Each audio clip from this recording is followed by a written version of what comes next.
How's it going, everybody? Welcome back to 2A News Now, where you get your Second Amendment news straightforward and to the point with no BS added in.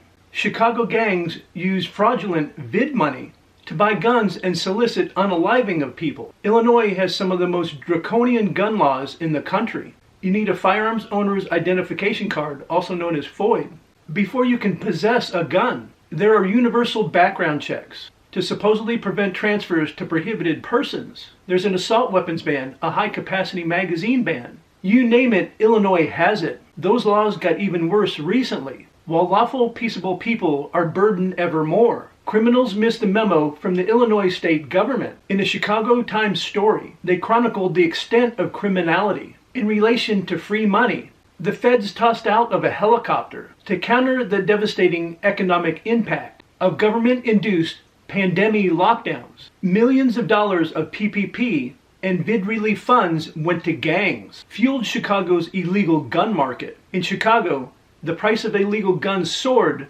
during the pandemic, but gangs were able to pay for them with vid relief money. And of course, it was obtained fraudulently. When vid struck in 2020, the government quickly put together massive aid programs to help struggling businesses, along with the people who lost jobs. But other kinds of enterprises with names like the Traveling Vice Lords and the Wild 100s, which are criminal street gangs across Chicago and the country, soon figured out how to take advantage of the safety net. They defrauded those programs of millions of dollars, and they used them to buy guns and drugs. All this according to the Justice Department. Incarcerated crooks were in on the act too. The government estimates that across the country, at least $250 million in fraudulent unemployment insurance benefits went to inmates in federal prisons. In Chicago, the price of illegal guns soared during the pandemic, but gangs were able to pay for them with fraudulent vid relief proceeds. In Milwaukee, a gang member even used ill-gotten Rona relief benefits to pay for a man to be unalived.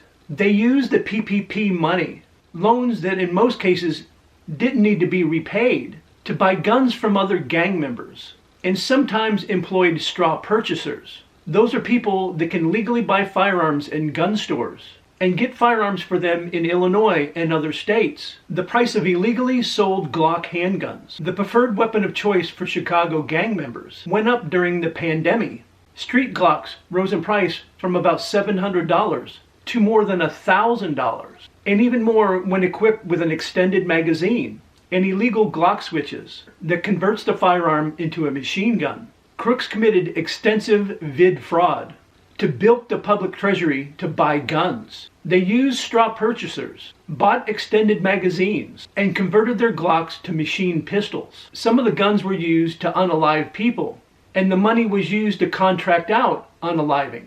The rise in prices on the street was probably due to the scarcity of guns during the pandemic, and the PPP loans gave gang members cash to still buy Glocks even at inflated prices. In June, the Inspector General of the Small Business Administration, which oversaw the Paycheck Protection Program loans and economic injury disaster loans, estimated that at least 17% of the $1.2 trillion handed out by those programs were obtained by fraud. Local, state, and federal government induced pandemic lockdowns were harsh. They killed off businesses, made people desperate, drove up people unaliving themselves, and drug overdose unaliving, damaged children's education, and introduced a mental health crisis among children. To counter the lockdowns, the feds created a poorly designed and implemented relief program, and the money from that program caused inflation,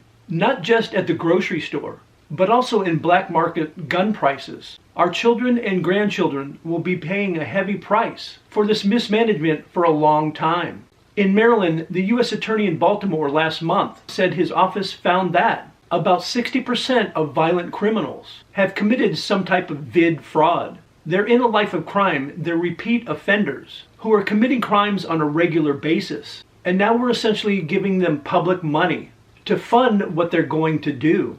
Anytime we have that connection, that should be particularly troubling to people. There are so many things that local, state, and federal governments have done wrong, treating violent criminals and repeat offenders with kid gloves, discounting victims' pain, and passing laws that only hurt the law-abiding citizens are things we see on a regular basis. However, forcing the lawful citizens to subsidize the criminal is the bitter icing on the cake of misgovernance. I guess it's no surprise. But then when you hear it's actually true, that gangs in Chicago and all around the country use fraudulent vid relief money to purchase guns and drugs and solicit unaliving people. But now what are they going to do about it?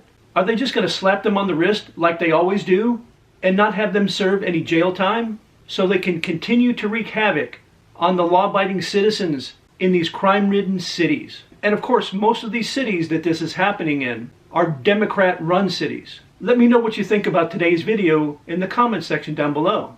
And if you would like to help the channel out and help it grow, I really would appreciate if you just take a couple of seconds and like, share, and subscribe and hit those post notifications.